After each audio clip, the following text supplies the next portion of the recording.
வணக்கம். ஸ்ரீமதே ராமானுஜாய நமக. ஸ்ரீமதே நிகமாந்த மகாதேசிகாய நமக. நம்ம இந்த கூரத்தாழ்வான் நிகழ்ச்சியினுடைய தொடர இந்த வீடியோ செஷனில் நம்ம பார்க்கலாம். இப்போது இந்த இடத்துல ஆச்சாரியனும் சிஷியனும் ஒன்றா சேர்றா. சிஷியனுடைய நிலைமையை பார்த்து ஆச்சாரியனுக்கு மனசு கலங்கிறது. என்னால் தான் நீங்கள் தர்சனத்தை இழந்தீங்களோ, என்னால் தான் உங்கள் கண்ணு போச்சோ அப்படின்னு ரொம்ப கஷ்டப்படுறார். ஆனால் கூரத்தாழ்வான் என்ன பதில் சொல்லியிருப்பார் பாருங்க. ஏன் உங்களாலலாம் இல்லை, யாரால? என்னால் தான். என்னால் நானே தான் ஆகிடுங்க. என்ன ஆச்சு? நான் எந்த வைஷ்ணவனை பார்த்து இவன் திருமல் கோணலாக இருக்குது, இவன் திருமண் கொஞ்சம் சரியில்லை அப்படின்னு நான் நினச்சிருப்பனோ, அதனால தான் ஆச்சு. என்னுடைய கண்ணு போனதுக்கு அந்த நாவலூரானோ அந்த சோழனோ காரணம் கிடையாது. என்னுடைய கர்ம வினை. நான் எப்போ யாரை தப்பாக நினச்சனோ அது இன்னைக்கு எனக்கு பழிச்சிருக்குது அப்படின்ட்டு அந்த தன்னடக்கம் யாருக்காவது வருமா? அவளால் தான் போச்சு, இவளால் யாரையும் கை காமிக்கலையாம். அது நடந்த அத்தனை தவறுகளுக்கும் அத்தனை பிரச்சனைகளுக்கும் தான் காரணம் அப்படின்னு அவர் சொல்லிக்கிறாராம்.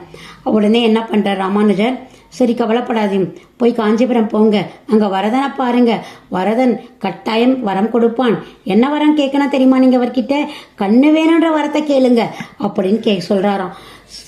அவருக்கு வேணாம், எனக்கு கண்ணெல்லாம் வேண்டாம், நீ எதுக்கு கண்ணு தேவையில்லாததா பார்க்கறதுக்கு, நான் இப்படியே இருந்துறேனாராம். வேணாம் ஆச்சாரியன், நான் சொல்கிறேன் நீ செய்யும் அப்படின்னு இந்த இடத்துல கொஞ்சம் லைட்டாக ஆர்டர் போட்டார் ஆச்சாரியன். ஆச்சாரியன் சொல்ல மீறலாமோ, அதனால என்ன பண்ணுறார், நீங்கள் அஸ்தகிரிக்கு வரார். வந்த உடனே அங்கே பெருமாள் கிட்ட அந்த ஸ்லோகத்தை 23வது ஸ்லோகம், நீலமேக நிபஞ்சன புஞ்ச சியாம குந்தலம் அனன்யசயம் துவாம் அப்சபாணிபதம் அம்புஜ நேத்திரம் நேத்திர சத்குரு கரீஷ சதாயே, எப்பொழுதும் உன்னை சேவித்து கொண்டே மகிழ்ந்திருக்கும் ஞானக்கண் இப்பொழுது எனக்கு உள்ளது, இந்த ஊனக்கண்ணையும் கொடுக்க மாட்டாயா அப்படின்னுட்டு பெருமாள் கிட்ட கேட்கிறாராம். பெருமாள் என்ன பண்றார், உடனே அவருடைய அற்புதமான குணத்தை அந்த காஞ்சிபுரத்தில் அவர் சொல்றார். என்ன வரம் வேணும் உனக்கு அப்படின்னு கேட்கிறார். அதாவது உனக்கு நல்வழி கொடுத்தோன்றார். எனக்கு கொடுத்த அந்த வழியை அந்த நாவலூரானுக்கும் நீ கொடுக்கணும். அதாவது அவன் பாவம், அவன் தப்பு பண்ணிட்டான்னு அவனை விடக்கூடாது, அவனுக்கும் நீ கொடுக்கணும் அப்படின்னு சொல்றார். பெருமாளும் ஓகே, அவனுடைய கண்ணை கொடுத்துட்டார். கண்ணை கொடுத்துட்ட உடனே இந்த கண்ணால் நான் இனிமேல் என்னுடைய பெருமாளை பார்ப்பேன், என்னுடைய ஆச்சாரியனை மட்டும்தான் நான் பார்ப்பேன் அப்படின்னு சொல்கிறார். இதுலேருந்து அவருடைய கல்வி குணம், அவருடைய கல்வி செருக்கு கற்றவர், இது மட்டும் இல்லாமல் தன்னுடைய தன செருக்கு அற்றவர், தன்னுடைய குல செருக்கு அற்றவர், அவ்வளோ மிக சிறந்தவர் அவருடைய குணங்கள். இவரை பற்றி நம்ம இன்னும் நிறைய நிறைய நிறைய நிறைய நம்ம தெரிஞ்சுக்க வேண்டியதாக இருக்குது. அதனால தான் இந்த ஆழ்வானுடைய அற்புத குணங்களை முன்னாடியே சொன்னோம். சீக்கிரத்தில் முடிச்சிட முடியாது, வந்துட்டே இருக்கும் அவருடைய குணங்கள்.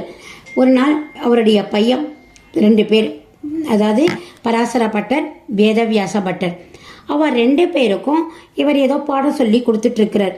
பாடம் சொல்லி கொடுத்துட்ருக்கும் பொழுது இந்த திருவாய்மொழியில் 1ஆம் 10 அதில் 2ஆம் 10 10வது ஸ்லோகமான என் பெருக்கும் நலத்து ஒன்பொருள் ஈரையில வன்புகழ் நாரணன் தின்கடல் சேரே, அது அந்த சரணாகதி மந்திரத்தினுடைய சாரம். அது சரணாகதி மந்திரம் யார் சொல்லித்தரணும்னு கேட்டால் ஆச்சாரியன் தான் சொல்லித்தரணும். இவர் சொல்லி கொடுத்துட்டே இருக்கும் பொழுது இதெல்லாம் உங்கள் ஆச்சாரியன் தான் சொல்லித்தரணும், நீங்கள் எம்பாரை போய் கேளுங்கோ அப்படின்னு சொல்கிறார். ஒரு செகண்டு நீங்கள் போய் எம்பாரை கேட்கறதுக்குள்ளே நேரம் ஆயிடுச்சுன்னா என்ன பண்ணுறது, நானே உங்களுக்கு இதை சொல்லி கொடுத்துட்றேன் வாங்க அப்படின்னு சொல்லிட்டு பசங்களுக்கு அவரே சொல்லி கொடுத்துறார். அவரே இந்த இடத்துல தான் பசங்களுக்கு பித்தாவாகவும் இருக்கிறார், ஆச்சாரியனாகவும் இருக்கிறார். அதால தான் பராசரப்பட்ட வந்தே கோவிந்த தாதோ, கோவிந்தனா எம்பாரை குறிக்கிறது, தாதோனா தகப்பனாரை குறிக்கிறது. ஏன்னா இந்த தகப்பனார் தான் அவருக்கு திருமந்திரத்தை உபதேசம் பண்ணவர். அதனால தன்னுடைய மகன்களுக்கு தானே ஆச்சாரியனமாக இருந்தவர் இவர். அவ்வளவு மிக சிறந்த புகழ் பெற்றவர் இந்த கூரத்தாழ்வான். அவர் ஒரு ஆச்சாரிய ஸ்தானத்திலும் இருந்திருக்கிறார், சிஷியன் ஸ்தானத்திலையும் இருந்திருக்கிறார். இது மட்டும் இல்லாமல் சிறுமாமணீர் அப்படின்ற நம்மாழ்வார் திருவாய்மொழியில் ஒரு வார்த்தை வரும், ஒருமோ பாவியனுக்கு இவ்வுலகம் 3ம் உடன் நிறைய சிறுமாமணி நிமிர்ந்த என் செந்தாமரை கண் திருக்குறளான் அப்படின்னு ஒன்று வரும். சிறுமாமணி இது வரைக்கும் யாருக்குமே அது வியாக்கியானம் எழுதலை. அது என்ன சிறுனா சின்ன, மான பெருசு, அது என்ன சிறுமாமணி சின்ன பெருசு மணி, புரியலையே அப்படின்னு சொல்லிட்டு எல்லாருக்கும் ஒரு குழப்பம். அந்த இடம் மட்டும் ஸ்கிப் பண்ணிடுவான். ஆனால் இவர் என்ன சொல்கிறாரா, இவர்கிட்ட ராமானுஜர் கேட்டாராம், இந்த இந்த இடம் வந்தால் எல்லாருமே கொஞ்சம் தள்ளி போயிடுறா, இதுக்கு என்ன அர்த்தம் தெரியல அப்படின்னு சொல்கிறாராம்.